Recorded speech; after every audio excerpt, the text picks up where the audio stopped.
Oh man, can we go home already? Dude, that was a long Long, game, long day. extra long game. Thank We're you, gonna miss Seattle. Sunday Night Football.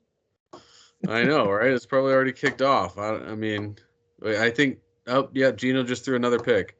Oh, great. On the way to the tunnel, he tried to throw his gloves to a fan and picked off by a Rams That fan. was that is like the most hilarious game. There were like two hilarious games like that, right?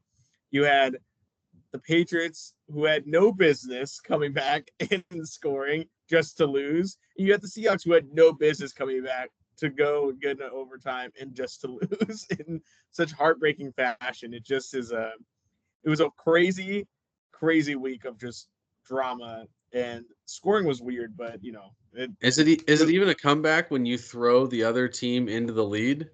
I mean, that was when you're in a tie game and you throw a pick six, like they they could have just kicked field goals every time I they got in the red zone, I and just they don't might have won understand that game. the decision making on that one when he throws it to the end zone in the middle of the end zone, not even like toward the outside of the end zone.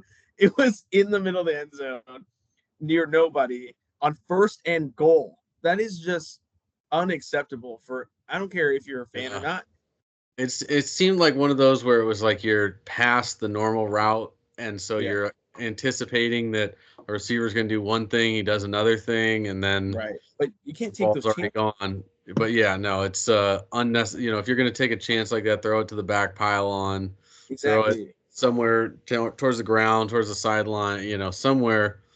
It seems like he tries to play hero ball a little bit too much, Yeah. Gino. He's got a cannon, so I mean, one thing is he can kind of wait a little bit longer. He tries to anticipate, but the ball gets there so quick. Really, just Yeah. wait until they're Yeah. open. But more confusing to me was trying to go for it on 4th and 1 with their run game. I mean, that's What the one run thing. game? If What you run game? yeah, if you have to line it up and they know you're running, that's almost a That's not guaranteed -1 yard. I mean, they're just getting blown up at the yeah. line, and some people saying that you got faith in your defense, so you're going to go for it. I think by kicking the field goal, you show even more faith in your I defense. Like you kick or the field punt goal, and it. say if your team can hold them to not getting a field goal, you win. Like, Yeah. how do you not put more faith in your defense? You put everything on your defense at that point. Whereas you go for it, you're saying you don't trust your defense to make a stop, and then Yeah. obviously they're trying to play tight because they can't even give up a field goal or they lose and end up giving up the long touchdown. Yeah, even if they were to say take a false start or penalty and then kick a punt, you're at least giving your defense an advantage somewhere. You're not giving an advantage at like, the 30 some yard line. It was just I think it was, I chalk it up to one, terrible quarterback play, and two, just that was a rookie head coach mistake. Like he made many of those in there. So hopefully it's a learning lessons for them. But that was like the theme of the day, though. It just all these weird teams getting into weird situations.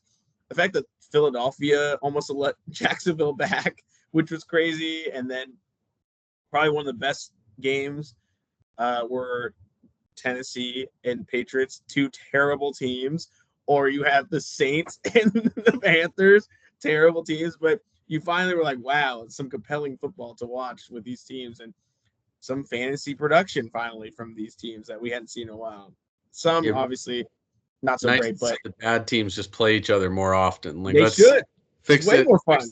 With an added game, it definitely needs to be like AFC West versus NFC West, top team 1 versus 1, 4 versus 4. Be great. Like let's get some more local games. Some West Coast Yeah, rivalries be a little bit more fun. But yeah, just you get a much better NFL product when you have two evenly matched yeah, teams, and it's so easy to get just horrible games when you get yeah. you know, two teams that just are not equally matched. And You mean there were a lot, Bengals and you know, Raiders? I guess good games, but I think a lot of it too is we're starting to get a lot of fatigue from these Yeah, teams in general. Like they are who they are. We've got the trade deadline coming up. A few more pieces will change, but more or less the teams are what they are at this point. I mean, we're not yeah, getting shocked week in and week out by, oh, I can't believe the Patriots beat so and so. It's like, no, if they're going to win, it's going to be against, a team like the Titans, which they couldn't quite pull it out, but you certainly could have, I mean, Yeah. Drake May gave him enough time. That was a great play, but not going to go down as one of the great plays of the day even. I mean, that might not even make it to the top 10 with what happened in that Eagles game. It was Eagles game. You have the Rams touchdown. You have a couple touchdowns in the Falcons Cowboys game. It was a wild day. It was fun. It was like, it reminds you, again, we've had this discussion. We couldn't do what they did, and we would get hurt very quickly. And on that Saquon Barkley jump, I mean, you could see the rest of the NFL players were like, I couldn't do what he just did. Nobody, everyone was shocked that he could do that. It looked like something out of Super Mario Brothers. It was like Luigi with double jump. Like, I mean, just double jumping backwards. Like, just hold the arrow and he'll move in the air. Like, I don't really get that. I mean, I guess it's kind of like the high jump, but you're not bending backwards. You just stay straight. Speaking of video games, it was more like Tony Hawk to me, right? He's like swerves over to one side, does a little bit of a spin, and then does another jump spin and hits a combo. He had to keep the combo going. He had the manual in between there. Yeah, exactly. He's manual, and he did a combo to finish it off. Back in the day, that's what it looked like. It was just like he was just riffing, like he was just doing whatever he wanted out there. How the Giants let him go will be one of the most hilarious storylines until Saquon Barkley retires. Like, you watch that and as a Giants fan, you have to be like, either I'm happy for him or what are we doing?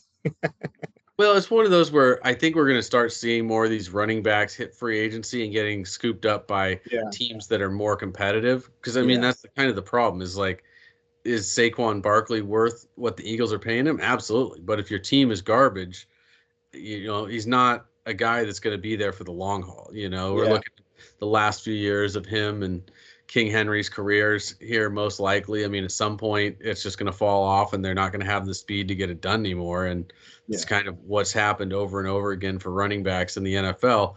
But I do think these guys are going to get paid better on the open market. It might be shorter 1-2 year deals for $15 million, but I think teams are going to be more willing to put out the big dollars for these elite guys because that shows like how much of a different offense you have if you actually have a running game. And these rookies, they can end up being good, but like Chase Brown finally breaking out, having a really big game, but he's in year 1.5, they almost need that year to sit out. And it's like, what has happened in the NFL that now the running backs get to sit for a year and learn how the game works because it's so different. They're not ready right away, but the quarterbacks, we're just going to throw them in there right away. They've got to figure it out. And it's like, I think they might have a little bit better success rate if you let them sit for a year.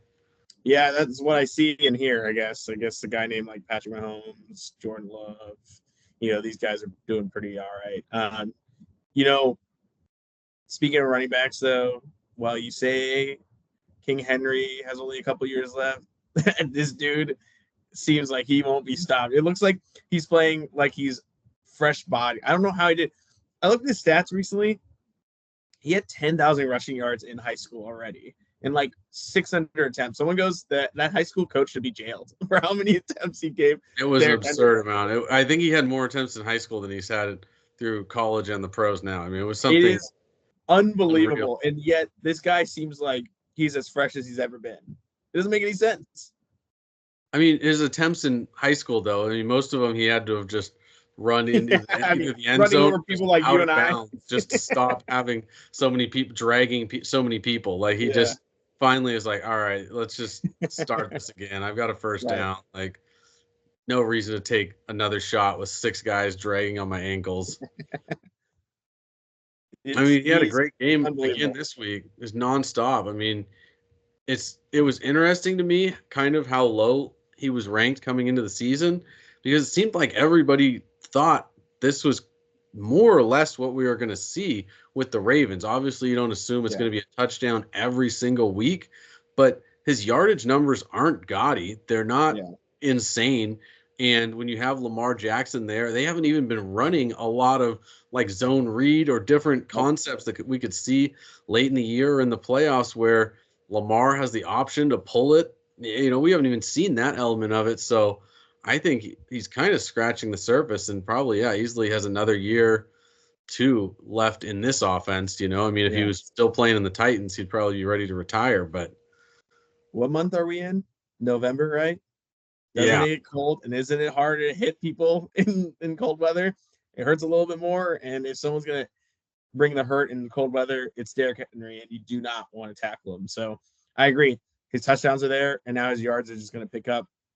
And we thought that just like last year, Derrick Henry would, split a little bit of time in with some, scat backs in Baltimore, or like Lamar Jackson would take some of his touchdowns. But that offense can give everyone whatever they want, whatever the piece they want. So I think, it's been an incredible run for him this year. And just shows you can't count out someone who's just been there day in, day out. It's like Mike Evans. This is the first year Mike Evans is really hurt, but those are the type of players, until they give you a reason, don't count them out. They're still solid. Yeah. Zay Flowers also emerging there in Baltimore. Crazy. 5 for 127, 2 TDs. I mean, can't ask for much more than that. Out there running wild routes, and then once he gets the ball in his hand, he's slippery. I mean, he's hard to tackle. A lot of that is yards after catch. Doesn't need the volume. I mean, that's just huge to see that type of production. Hopefully he's in people's starting lineups. He's kind of that fringe guy that you're a little nervous about. He just has those down weeks, but you see him explode like this, and this is why he's a low-end wide receiver too, because you never know when it's going to be a down week, but he also can blow up and be the top receiver in a week. You're saying a good run game allows a quarterback to hit open receivers deep. I've never seen it before, but Baltimore does it perfectly. They've got it figured out. Yeah, for sure. I mean, and speaking of Jackson Smith-Njigba, breakout game. I think everyone knew that he had it in him, and he showed up big late in the fourth quarter with a monster grab, a dot by Geno Smith. I'll give him that. He at least had a couple of good throws on that drive, but took a massive hit and then catches a touchdown in the end zone, a very clutch one, wide open. This guy is so special. And now, we'll see when DK comes back how that will change. But we are seeing just how much potential this wide receiver has. Now, let's see. I think Geno Smith's job is safe for now, but if he continues to make those throws, I don't know if we'll see Sam Howell. There's been rumblings from fans, kind of talking here and there. I don't think it's going to happen yet, but if he continues to do that, you want Geno Smith back there. If you're a fantasy owner of Jackson Smith-Njigba, if you're a fan of the Seahawks, you don't want Geno Smith back there. So it's going to be a fun little situation there for weeks to come. Yeah, they're going into the bye. DK should be back afterwards. I mean, the offense has been pretty prolific with DK there. And I think some of the frustration from Seahawks fans, they just have overly high expectations for both Geno and the team. I mean, you got a brand new head coach. You're more or less rebuilding on the fly. You're trying to make it look good while you do it. But Geno was always kind of supposed to be a bridge. He's played far better than you ever expected him to. Mm-hmm. I think some of it is, where's the run game? Where's the offensive line? Defense has not been what you thought it would be this year. So I think he's going to get the opportunities until they're completely mathematically eliminated from the playoffs. And then it'd be nice to see how, if they do get eliminated from playoff contention, last couple of weeks of the season. But Geno's been good. He's been a top guy. I think he deserves the right to continue in that spot. Yeah. And one thing that's interesting too, I mean, Jackson Smith-Njigba gets up 7 and 180 with 2 touchdowns, but a lot of that is the very end of the game. If the Seahawks had been, hadn't made those turnovers and were leading, he would have just had a normal, normal-ish stat line, 5 for 120 or something, like not this gaudy 180. Like, how does that happen? Well, it happens when you need to throw at the end of a game and then in overtime, and a guy is hot and, make some plays. But no one was hotter than Saquon Barkley. We already talked about it. He's going to patent the Luigi jump. We're going to see the T-shirts on every Eagles fan within a week or two. Maybe see it. That offense is really turned around. Yeah. That offense looks great. It's something else when you got a guy running for 159 yards. That's going to help any quarterback. Yeah, what's funny is that offense looks great, but Nick Sirianni's a questionable coach still. Like, some of the things he does at the end of the games, it's like almost like, how is he going to try to mess this up this time? There's a lot of coaching questions in the NFL right now, and I think some of the blame is definitely on these teams, these organizations not waiting around long enough, and some of the coaches are kind of getting scapegoated because of the jobs GMs are doing. But at the same time, there's some coaches that kind of fell into their head coaching job because you have to hire somebody, and then they did well, and now it's like, do we have to keep him, or like, can we? How do we work around this? Because that's definitely one situation that seems like you've got a really good team with not good coaching, and it's kind of a bad situation, especially while you're in that window with, Jalen being so young. Yeah, they're so good. I mean, they're right there with the Commanders, which is also crazy to say out loud.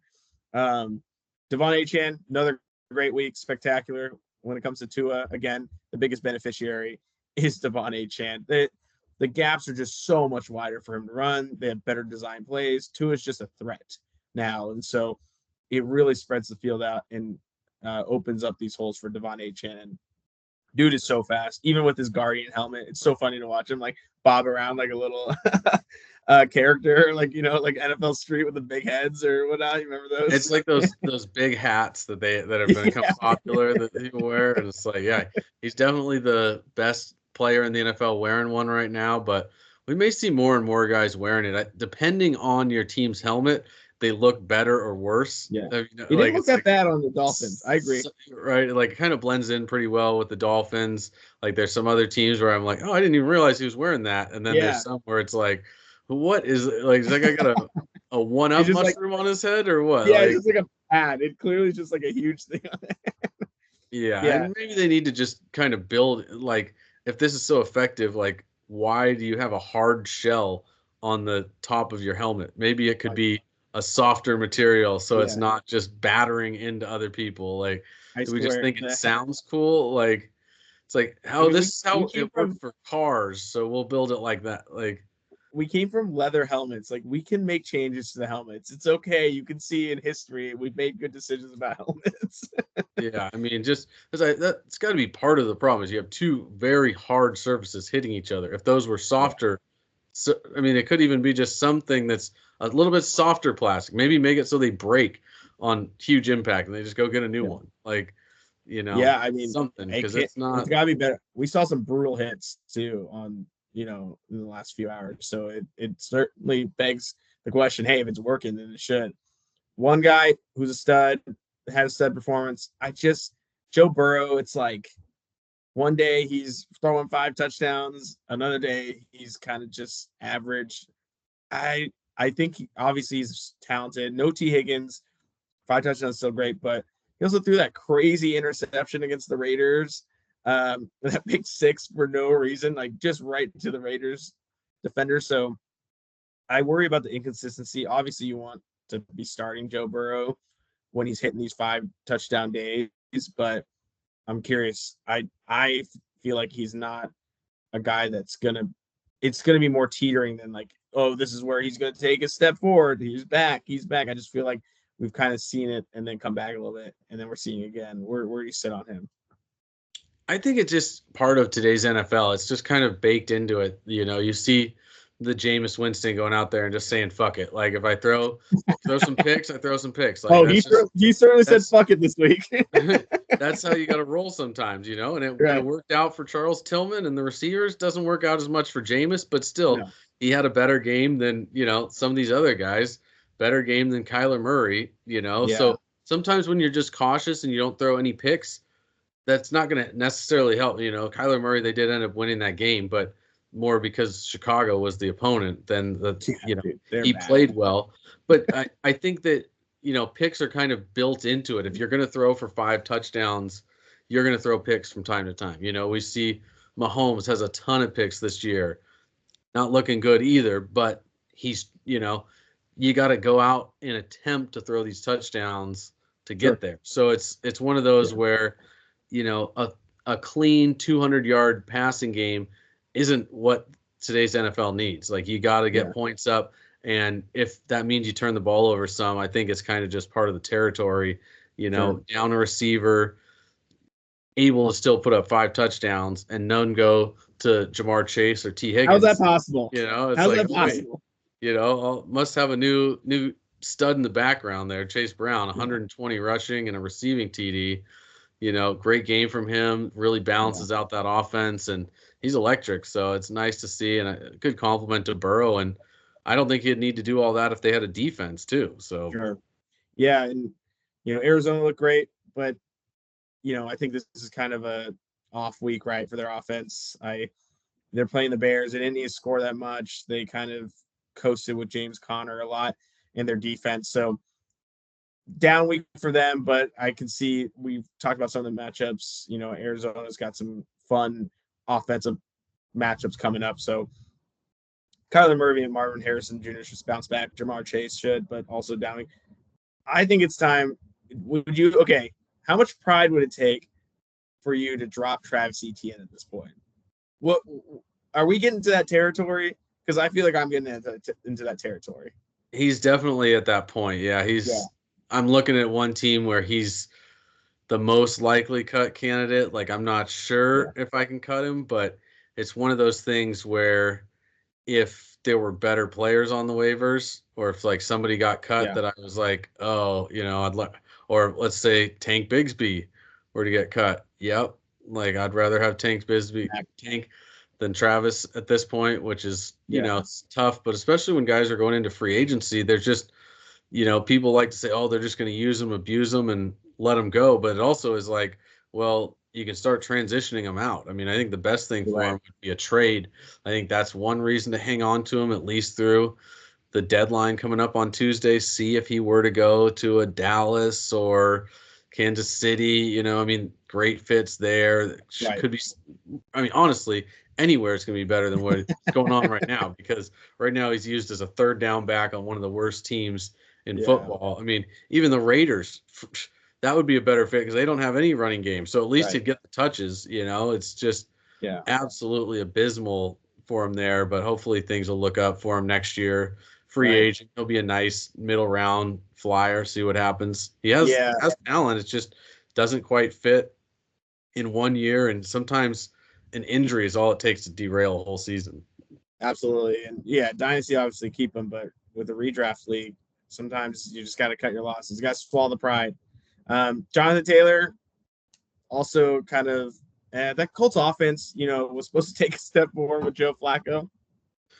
I know the Vikings defense is tough, but maybe it's not all Anthony Richardson's fault, huh?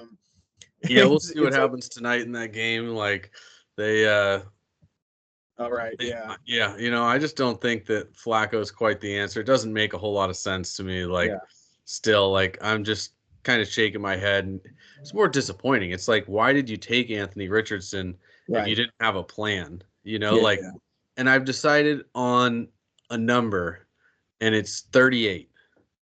38 starts is what you got to give these quarterbacks. Until you give them 38 starts, don't talk to me about benching them. That's 2 entire seasons. They're on the rookie contract for 4 or most likely 5 years if you took them in the first round. So give them 2 full healthy seasons to see what they've got, because you're not getting the experience. You just don't play enough. There's not enough practice, or better yet, they need to sign an agreement with a spring league, you know, the XFL merger and get these backup quarterbacks or rookie quarterbacks playing in some sort of spring league, or move your preseason to the spring and partner with those teams to bring those guys on to your spring league teams. I mean, they've got to do something, because these quarterbacks are just getting robbed of their opportunity to be successful. And I mean, not many are Anthony Richardson level talent that they're going to be able to just catch on with another team and be given an opportunity, and possibly given an opportunity to change positions. But it's so impossible to play quarterback in today's NFL that if you're not given the time, you're not good right away, your team sucks, get out of here. You know, look at Bryce Young. He's even taken multiple steps, you know, coming back and getting playing time. We've seen him take huge improvements. Now, it was ground zero, but, you know, at least he's making improvements now. We're seeing it. So I agree. It is a tough situation. We'll see if Joe Flacco makes that offense better, but I don't know. It seems like Jonathan Taylor benefited a lot with Anthony Richardson. I don't know how much Joe Flacco likes to sling it, so we'll see. Other two players, we talked about these guys a couple times. Would you rather have DJ Moore or Nick Chubb right now? Is the question. Both not looking in great situations, and I think DJ Moore, we kind of know that situation. Nick Chubb's could get worse if they bench Jameis Winston here for TTR. So, what have you here? What would you rather have? I'll go with DJ Moore just because he hasn't had like catastrophic knee surgeries many years in a row. Yeah, it's not an injury issue. It's a quarterback play issue, which hopefully is going to continue to get better. It's a targets issue. It's a coaching issue. I mean, it's just one of those where we haven't seen him this underutilized in his whole career. Like even as a rookie on horrible Panthers teams, he was at least getting the ball, getting the targets. I mean, clearly there have been issues between him and Caleb from the beginning when he was saying that he thought they should have kept Fields, didn't really mend it, hasn't really looked great, crisp out there. But at some point, something could click and turn. Whereas Nick Chubb, I think it's just a year away. I mean, it's just not going to happen this year with that knee, the explosion. If the offensive line was just mauling people and he had huge holes to run through, then I think he's good. But, I mean, Jerome Ford's been out with a hamstring. When he comes back, we could see Chubb even splitting more of the work, not getting a full workload. I just don't see it really working out for him this year. Yeah, if there was – I don't want either. I'll tell you that. But if I had to pick, I would only pick Nick Chubb solely on the workload and if it stays close. Jerome Ford, I agree, we'll take some – but – I'd rather take potentially 12 carries-ish, right, toward the end of the season. Maybe he gets a little step back over a guy who's just disappeared in an offense that's disappearing because they're playing actually good players and teams, and they're only going to play the NFC North, and that division is unbelievably stacked right now. So that is my only slight edge there, and we'll see what happens. Those guys, it's you kind of held out for Nick Chubb, and you had high hopes for DJ Moore, but that's just how the season goes sometimes, right?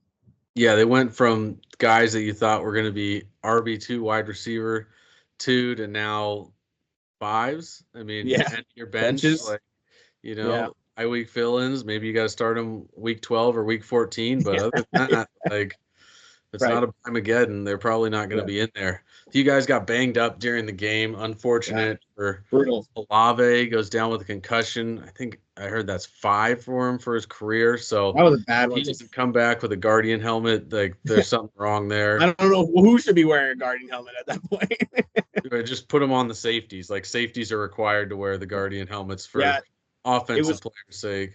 It was funny. I can even see that happen where they just make the defensive players wear them. Yeah, that's fair. It's probably easier for them to adjust. I mean, the fact that the Panthers were trying to argue that hit, I was like, dude, what are we doing? This dude is knocked out. It was raining flags too. I mean, as soon every flag in the building came down. It looked like somebody threw one from the stands. Like they were everywhere. Speaking of injuries, did Drake London hurt his hip on the catch or on the celebration? Because he did. I don't know if you saw the celebration. I saw a clip of it. He catches it and he drops on his hip, and then he goes up and does the little headstand and it falls down his hip again. I'm like, did you hurt yourself celebrating? So I need that to be cleared up. I need to check in, but he does a wild headstand of a celebration, and then all of a sudden he's out for the game. And that was, I think maybe the headstand was what made him realize he hurt his hip, and then he was exactly. awkwardly up there, like, how do I get down from this? Like, not a good move, and I don't think he'll try that celebration again. Amon-Ra did it a lot more successfully. I agree, later, but down with the hip. AJ Brown went out with a knee injury. Hopefully it's not too bad. It doesn't seem like it's going to be super bad. And Puka Nacua throwing punches out there. I thought he was a nice guy. Right? I think he was just, involuntary reaction. Like he was angry and hit. It was like my 3-year-old, like when he just hits me because I tell him no. It's just like immediate reaction. So, well, hey, look, the good news for him is maybe he had another game to heal up. So, yeah, we got a few guys trying to add in Dynasty before we get out of here. Yeah. Talked about him a little bit earlier on the show, but I like Trey Lance. I love it. We talked about this exact situation, right? like, hey, go see what you got. A guy who deserves a chance. This is the guy. I'm excited for this. If Dak's out for, a week or two or extended period of time, I think it makes way more sense to go with Trey Lance instead of Cooper Rush. You know what you have. Rush is. You got to see Lance, see if he's worth anything. And then a couple of running backs that could get dealt here at the deadline to a much better situation. Miles Sanders and Khalil Herbert probably out there available to add. So you could add them, see what happens at the trade deadline here in a couple of days. And if they don't get dealt, you can drop them right back to the waiver wire and maybe grab a guy that does get dealt. There's a lot of backup running backs that I don't know what Dallas is doing, just going out there with no running backs, a few different teams. It's like, if you have nobody good at running back, why don't you just start poaching guys off people's practice squads? I mean, how many times does a player from a practice squad pop and you're like, oh, especially wow, that guy looks nice. Yeah. Yeah, running backs especially too. I just agree. Steal them. And they're like free at that point off a practice squad. You're signing them for the league minimum, so why not?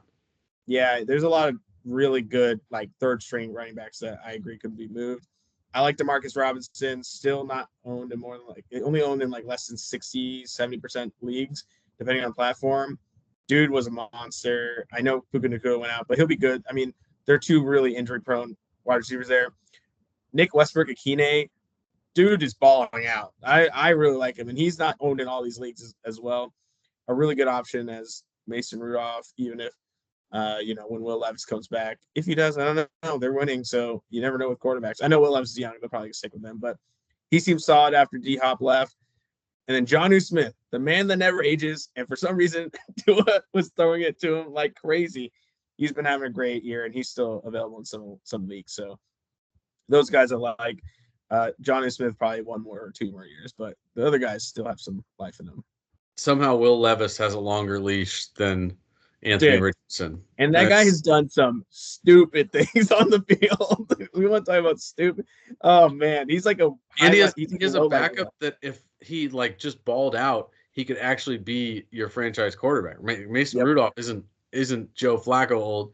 I don't even know if he's 30 yet. If he was just the truth, you could let him play. Whereas, what's Flacco going to do for you? I mean, Indy's really they're not good at math. They're not good at a lot of things there. Like, you look in the stands, it's a bunch of ugly people. Just Peyton Manning is their poster child. They couldn't convince Andrew Luck to come out of retirement. Retires in his 20s. That's a good point. He's like, I'm out. I'm not, and didn't they never even tried to get him to come back.